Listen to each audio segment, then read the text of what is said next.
크리스마스를 지나면서 말 그대로 메리 크리스마스가 되어야 되는데, 금년의 크리스마스는 코로나로 인하여 5인 이상 집합 금지까지 내린 날이고, 또 성탄 예배마저 비대면 예배로 드려야 하니까 즐겁지만은 않은 듯 합니다.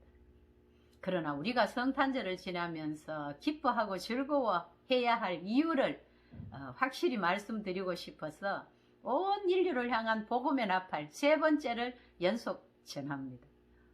예수님이 이 땅에 오신 것은 이사야 선지자를 통한 예언의 말씀이 이루어진 것이고, 만세 전에 미리 정하신 하나님의 뜻 가운데 이루어진 사실입니다.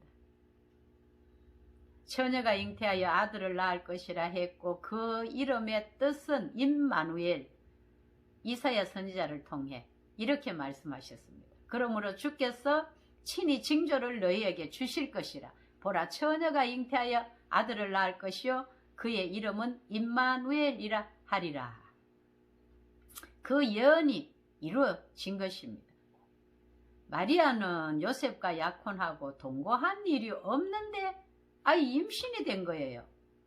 그래서 남편 요셉은 의로운 사람이라서 가만히 끊고자 했는데, 천사가 찾아와서 마리아 데려오기를 무서워하지 말라고 했습니다. 그에게 잉태된 자는 성령으로 된 것인데, 아들을 낳으면 이름을 예수라 하라고 한 것이 그대로 이루어졌습니다. 예수, 이는 그가 자기 백성을 그들의 죄에서 구원할 자이시다, 이런 뜻입니다. 예수 그리스도의 나심은 이러하니라. 그의 어머니 마리아가 요셉과 약혼하고 동거하기 전에 성령으로 잉태된 것이 나타났더니, 그의 남편 요셉은 의로운 사람이라 그를 드러내지 아니하고 가만히 끊고자 하여 이 일을 생각할 때에 주의 사자가 현몽하여 이르되, 다윗의 자손 요셉아, 내 아내 마리아 데려오기를 무서워하지 말라. 그에게 잉태된 자는 성령으로 된 것이라. 아들을 낳으리니 이름을 예수라 하라. 이는 그가 자기 백성을 그들의 죄에서 구원할 자이심이라 하니라. 이 모든 일이 된 것은 주께서 선지자로 하신 말씀을 이루려 하심이니, 이르시되 보라, 처녀가 잉태하여 아들을 낳을 것이요 그의 이름은 임마누엘이라 하리라 하셨으니, 이를 번역한즉 하나님이 우리와 함께 계시다 함이라. 분명히 성경에 기록하고 있습니다. 메리 크리스마스. 코로나로 인하여 가정과 국가와 전 세계에 우리가 당면한 태산 같은 어려움이 만연해 가고 있는데, 무슨 기쁨이 있고 즐거워하냐, 이렇게 반문할 수도 있습니다.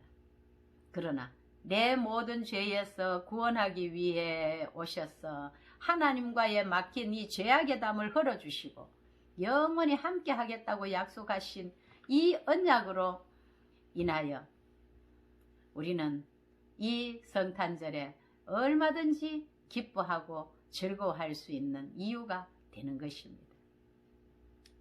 우리의 심령 깊은 곳에서는 우리를 구원하시고 영원히 우리와 함께 하겠다고 약속하신 이 말씀을 신비에 새김으로 우리가 기뻐하고 즐거워할 수 있는, 이것이 평강의 왕, 만왕의 왕으로 오신 예수님께 대한 인간의 도리가 아닐까요?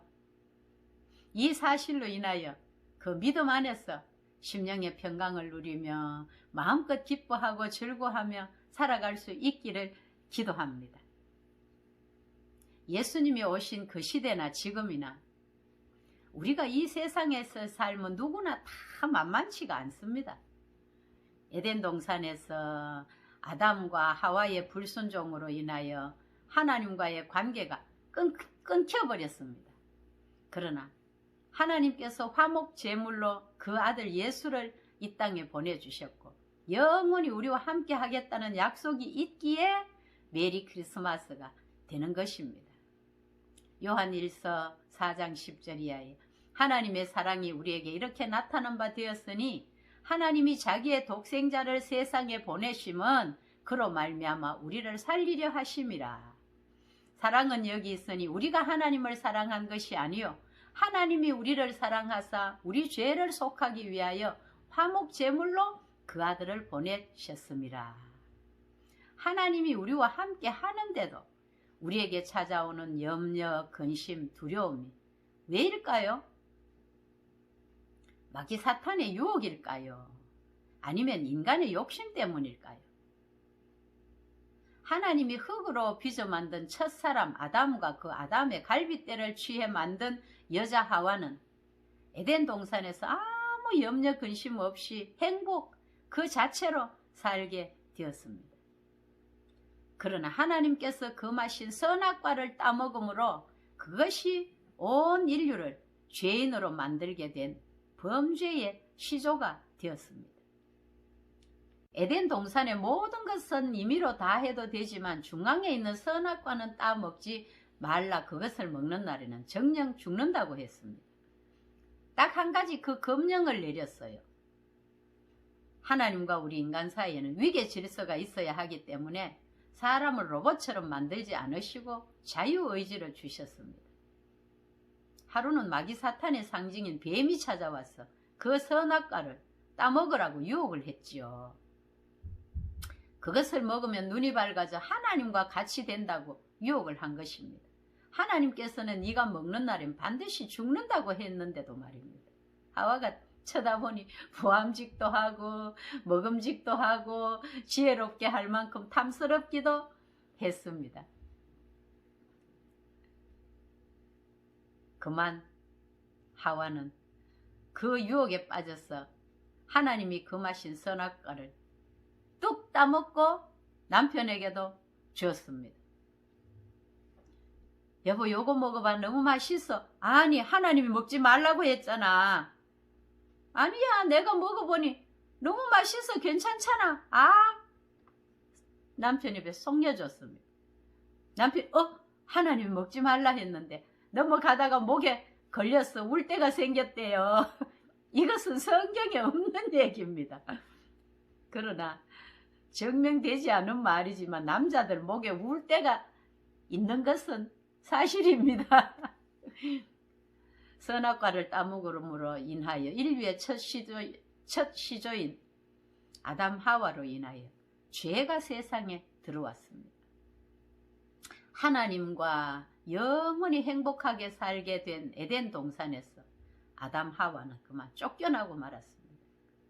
남자에게는 땀을 흘려서 먹을 것을 구해야 했고 여자에게는 잉태하는 고통을 주셨습니다. 우리 모두는 누구라도 예외 없이 이 원죄를 타고났습니다. 여자를 보고 음욕을 품으면 이미 간음했다고 했지요. 사람을 미워하는 것은 살인이라고 했습니다.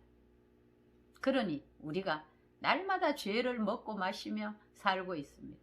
그러면 죄 때문에 지옥 가야 하나요? 아닙니다. 죄 때문에 지옥 간다면 천국 갈 사람은 아무도 없지요. 의인은 없나니 한 사람도 없습니다. 사랑의 하나님은 우리를 영원히 버리지 않으셨어요. 수백 년 전에 이사야 선지자를 통한 이 예언은 하나님의 뜻 가운데서 이루어졌습니다. 아담 하와의 그 피를 받지 않고 성령으로 처녀 몸속에 예수님을 잉태시키셔서 모든 죄를 예수님께 담당시키신 것입니다. 아담 하와를 통한 그 죄의 피를 이어받는다면 같은 죄인이라서 우리의 죄를 대속할 수 없지만 예수님은 처녀 몸속에 성령으로 잉태된 이 사실이 중요합니다. 이것이 신앙의 근거가 되고 신학의 기초가 되어야 합니다. 그런데요, 요즘 신학교에서도 이 사실을 잘못 가르치고 있는 곳이 있다고 하니 우리가 성경을 바로 알고 바로 믿고 바로 살아야 합니다.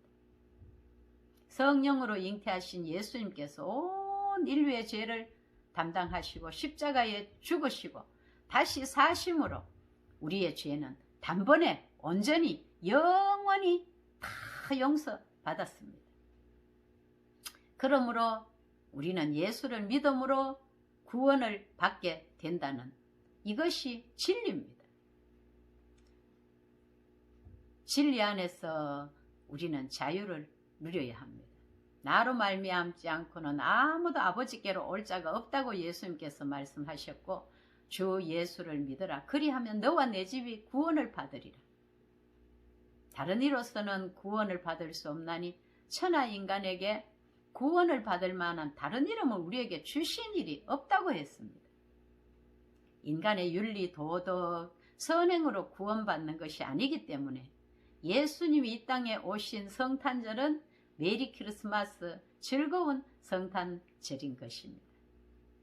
보라, 처녀가 잉태하여 아들을 낳을 것이요 그 이름은 임마누엘이라 하리라 하셨으니 이를 번역한즉 하나님이 우리와 함께 계시다.